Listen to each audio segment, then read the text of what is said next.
కాంగ్రెస్ ప్రభుత్వ పాలనపై బీఆర్ఎస్ నేత రేగా కాంతారావు తీవ్ర ఆరోపణలు చేశారు.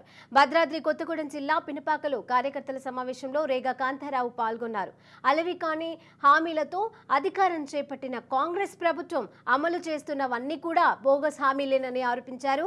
గత ప్రభుత్వాల హయాంలో రైతు ఆత్మహత్యలు ఎలా జరిగాయో ఈ ప్రభుత్వ పాలనలోనూ అదే పునరావృతమవుతోందని మండిపడ్డారు.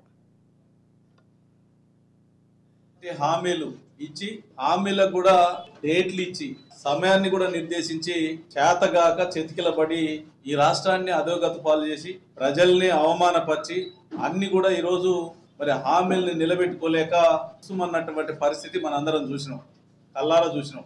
మేము కోరుకుంటా ఉన్నాం కాంగ్రెస్ పార్టీ ప్రభుత్వం 5 సంవత్సరాలు ఉండాలని చెప్పేసి నేను భద్రాద్రి రాముని వేడుకుంటా ఉన్నా వారి ఆశీస్సులతోని. ఈరోజు బీఆర్ఎస్ పార్టీ ఎప్పుడైతే అధికారం నుండి దిగిపోయిందో కాంగ్రెస్ పార్టీ నోటికొచ్చినటువంటి హామీలు, అది నాలుక తాటిమట్ట అర్థం కానటువంటి పరిస్థితి.